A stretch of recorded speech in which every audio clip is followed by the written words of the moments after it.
Obrigado, presidente. Senhor Rubens, o senhor disse que trabalhou durante 6 meses recebendo R$6 mil e que depois foi convidado a, aspas, estruturar empresas e aí passou a ganhar R$70 mil. Isso está correto? Não. O que foi que o senhor disse, então?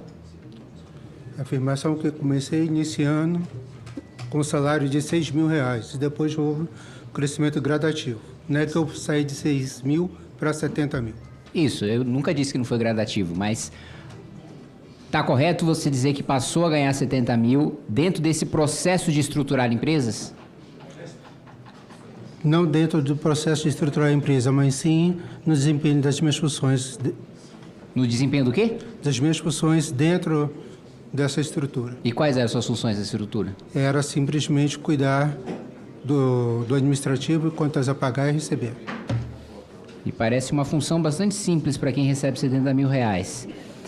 No início da sua exposição, você disse que nos últimos meses recebeu uma pequena gratificação por excesso de trabalho. De quanto foi essa pequena gratificação?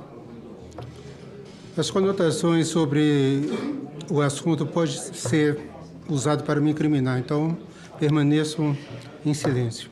Foi questionado aqui, o senhor confirmou que sacou R$949 mil em espécie e fez o pagamento para o careca do INSS. O senhor não se questionou do porquê fazer esse saque em espécie?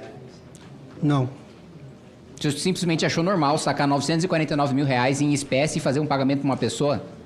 A conotação sobre o desdobramento dessas operações pode ser usada para me incriminar, então prefiro ficar em silêncio. De fato, muito provavelmente incrimina, no mínimo, o senhor e quem recebeu um pagamento de R$949 mil em espécie. Depois de ser contratado ou indicado, melhor dizendo, pelo careca do INSS, você se encontrou com algum parlamentar? Nunca. O senhor se encontrou com algum ministro de Estado? Nunca. O senhor já entregou em espécie ou transferiu dinheiro licitamente para algum parlamentar? Nunca. A Vênus, que o senhor se referiu, ela, dentre os seus serviços, está a prover, segundo o senhor falou, educação financeira. Isso está correto? Correto. O senhor era um dos responsáveis por conduzir esse curso de educação financeira, essa consultoria de educação financeira? Não. Certo. A renda do senhor nos últimos 48 meses, segundo o senhor, foi de R$70 mil. Segundo o senhor também... Não afirmei isso, nos últimos 48 meses. Bom, você afirmou isso logo no início, quando foi questionado pelo relator. Eu posso puxar das notas taquigráficas, mas não seria a primeira contradição do senhor aqui. Então, a partir de quando até quando o senhor passou a ter a renda de R$70 mil ao mês?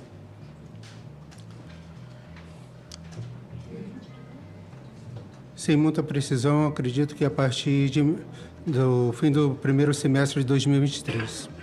Certo. Então, a partir do final do primeiro semestre de 2023, até qual período você teve essa renda?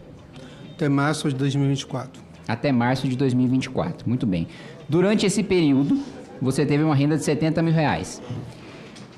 Eu vou ignorar outras décadas de trabalho que você possa ter tido. Durante esse período, você teve uma renda de R$70 mil e você disse que seu carro é um Tiguan, que você não tem casa, que você mora de aluguel no Guará e que você tem R$300 mil na poupança. Me parece, até porque eu não imagino que a função que fez você receber R$70 mil foi a primeira função da sua vida, que esse patrimônio é incompatível com a renda, e incompatível eu estou falando do ponto de vista de ser inferior a uma renda de R$70 mil. Onde o senhor gastou o resto do dinheiro? Onde esse dinheiro está? O senhor não acumulou patrimônio com esse dinheiro? O que gastou tanto a ponto de você hoje ter um padrão de vida que parece incompatível com as movimentações financeiras que você fez nos últimos meses? As conotações sobre o assunto podem ser usadas para me incriminar, então me reservo ao silêncio. Bom, então, sempre que a gente faz um questionamento sobre saque ou pagamento de dinheiro em espécie, o senhor diz que não pode responder porque vai se incriminar. Sempre que a gente faz uma pergunta em relação a saber ou não saber que várias pessoas do seu relacionamento e que fizeram o senhor chegar na sua posição tem ou não tem relação com o INSS, ou o senhor diz que não sabe, ou o senhor diz que não vai responder para não se incriminar. Quando nós questionamos, quando o relator questionou, aliás, no início da oitiva, sobre eventuais indicações políticas para o senhor alcançar a sua posição, o senhor também disse que não poderia responder sob pena de estar se incriminando. Então eu quero ilustrar muito claro aqui o que o senhor disse até agora, e o senhor me corrija se eu estiver errado em algum ponto. Até agora o que foi dito aqui pelo senhor é que o senhor foi diretor de uma empresa, de um diretor do INSS, cujo um dos sócios era um dos diretores do INSS, também diretor de uma empresa que tinha uma das suas sócias, a esposa do procurador do INSS, diz que foi indicado por essas posições pelo careca do INSS, então, diretor numa empresa de um diretor do INSS, depois diretor de uma empresa da esposa do procurador do INSS, e depois afirma, pelas suas próprias palavras, que foi indicado pelo careca do INSS, mas ao mesmo tempo diz não saber de nada e não ter nenhum envolvimento com o objeto da investigação.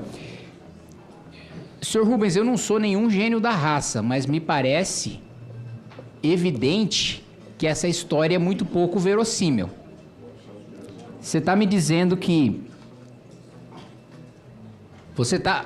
foi contratado e dirigiu e era responsável por notas fiscais e operações financeiras e administrativas de duas empresas comandadas e que tem como sócios pessoas diretamente ligadas ao escândalo, que chegou a essa posição por causa do principal articulador desse escândalo, pelo menos até agora.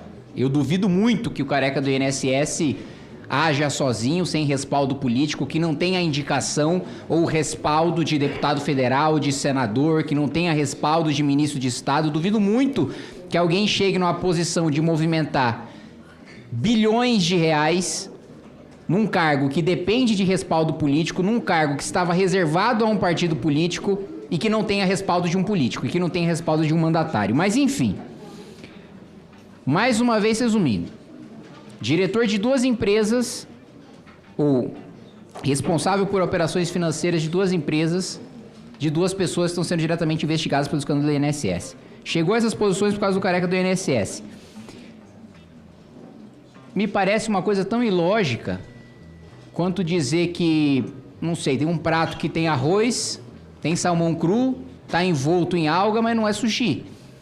Assim, eu não consigo acreditar como é que uma pessoa chega numa posição que, coincidentemente, sem conhecer ninguém, sem ter nenhuma indicação política, de um sujeito que era diretor do INSS e estava envolvido na fraude, de uma esposa do procurador do INSS, que foi quem permitiu a fraude e quem ignorou os avisos do próprio corpo técnico, dos seus próprios assessores para permitir a fraude, e ao mesmo tempo diz ter chegado nessa posição pelo principal articulador da fraude.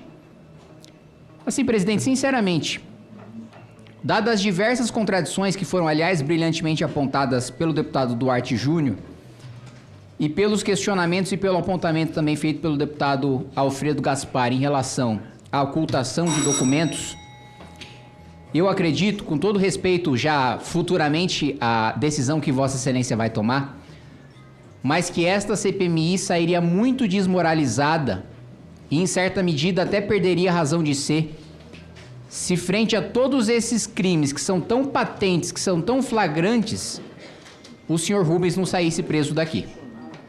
Essa é a minha manifestação, já antecipando tanto o meu voto em relação à prisão preventiva, como também o meu endosso e o meu apoio caso Vossa Excelência decida pela prisão em flagrante. Obrigado, presidente.